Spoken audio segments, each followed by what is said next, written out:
Ini tangga seperti ini, ada ratusan tangga. Lumayan capek juga. Masih jauh.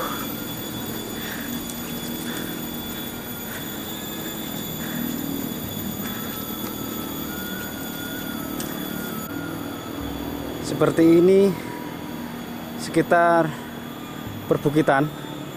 Sudah ada di bawah Gunung Wilis kita. Cukup melelahkan. Kita jalan lagi. Aduh. Lumayan berat. Udah kelihatannya kita udah hampir nyampe ke lokasi. Udah kelihatan ada pagarnya. Nah ini kita udah mendekati. Nah di pagar kayu rapat, jadi nggak bisa ada yang masuk sama sekali.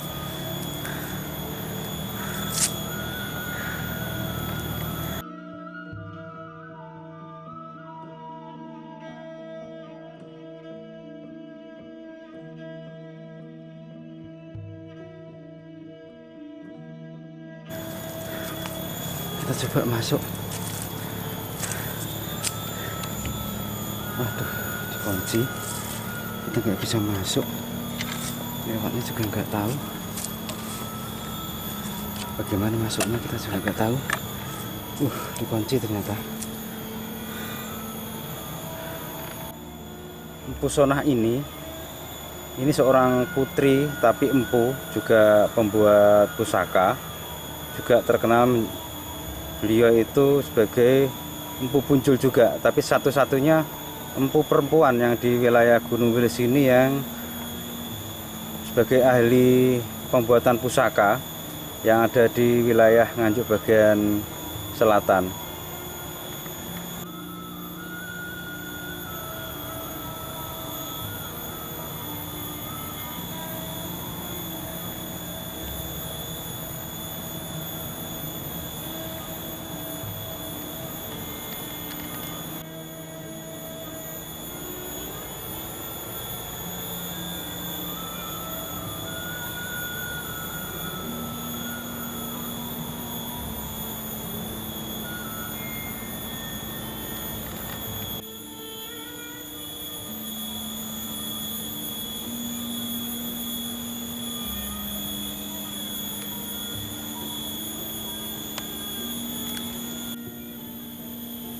Di objek ini ternyata tidak terlalu banyak peninggalan ya, yang cuman hanya batu-batu yang ada di sini, dan lokasi banyak pepohonan cukup besar-besar, dan di sini kelihatan banyak sering dikunjungi oleh warga untuk acara ritual.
lokasi ini ternyata betul-betul di puncak perbukitan, paling puncak, kurang lebih ada 100 meter ketinggian. Dan bentuknya lokasi ini seperti di daerah Bali, jadi ditutupi lingkaran dengan kayu-kayu persis era masa Majapahitan. Informasi dari masyarakat ternyata betul daerah sini tuh ada salah satu empu perempuan yang terkenal, yang biasanya beliau menempa pusaka itu juga di wilayah Gunung Bunjul sana, di wilayah Desa Kepel, Kecamatan Ngetos.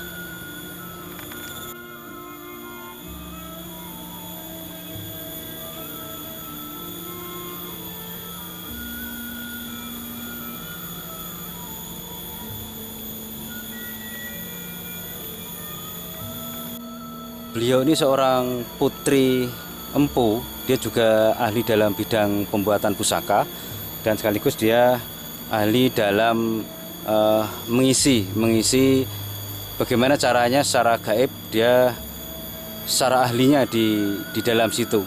Di sini beliau cara pembuatannya tidak menempanya, tidak harus semuanya harus menggunakan alat ditempa, tapi juga pakai pijetan, pakai tangan. Nah, di sini terkenal seperti itu, dan masyarakat pun juga menyampaikan bahwa salah satu pusaka yang dibuat beliau itu bentuk seperti pijetan tangan.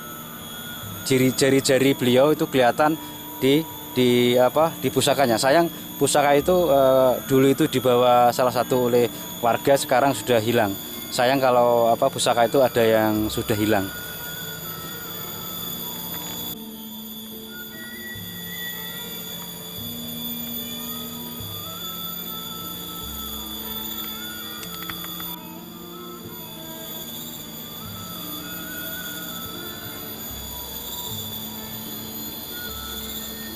Coba kita telusuri di sekitaran sini, apakah ada ciri-ciri khas lain yang biasanya ada tempat-tempat kuno itu biasanya ada ciri khas khusus, atau mungkin pohon atau batu atau mungkin batu bata. Kita coba apakah masih ada di sini. Coba kita, nah ya betul, ternyata di sini ada kayak pohon seperti di tinggal-tinggalan kuno. Ini kayu, wah ini kayak di wilayah yang ada di sekitar tinggalan kuno. Ini jelas, sayang ini masih kecil. Ini pohon cendana. Cendana ini cukup masih kecil ya.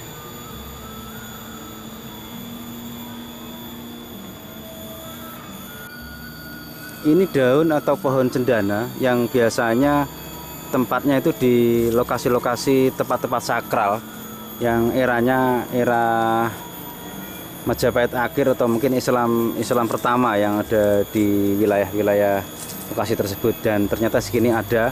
Jadi ini ada bukti otentik yang kita temukan. Coba kita cari lagi yang selain pohon atau mungkin batu bata atau yang lain.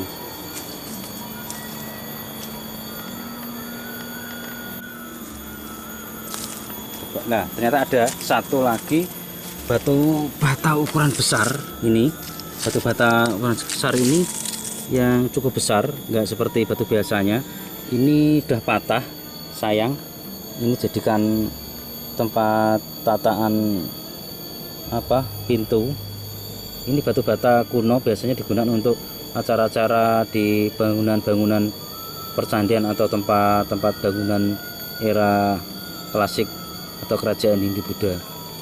Seperti ini contohnya yang masih ada, tinggal satu ini kelihatannya. Jadi betul kalau kita sudah ketemukan dua contoh yang ada di sini, ada di depan sini juga ada lagi. Ternyata di sini ada pohon dan batu bata merah yang kuno era Majapahitan. Di sini juga ada pohon yang langka yang jarang ada di daerah-daerah lokasi-lokasi desa-desa. Ternyata di sini masih ada kayu cendono ya, kayu cendana. Ini sangat sulit ditanam atau mungkin dibudidayakan, itu sangat-sangat kecil kalau memang itu bisa. Maka dari itu kita ternyata di sini betul informasi masyarakat ternyata ada tempat seorang tokoh Empu Sonah yang ada di Gunung Wilis yang sebagai pembuat pusaka di wilayah Nganjuk bagian selatan di kaki Gunung Wilis. Tidak jauh dari lokasi ini, ternyata kita sebenarnya di Gunung Pergunungan Wilis, Pegunungan Wilis. Di sana sudah kelihatan gunungnya sangat tinggi, sayang puncaknya tertutup dengan kabut. Kita sekarang posisinya itu berdekatan dengan lokasi Empu Sonah sini, dan di sini sering diadakan kegiatan ritual-ritual masyarakat setempat maupun penduduk yang dari luar kota. Dan ini biasanya dia buat acara ritual tahunan sekali atau mungkin nyadran atau mungkin bersih desa di sini.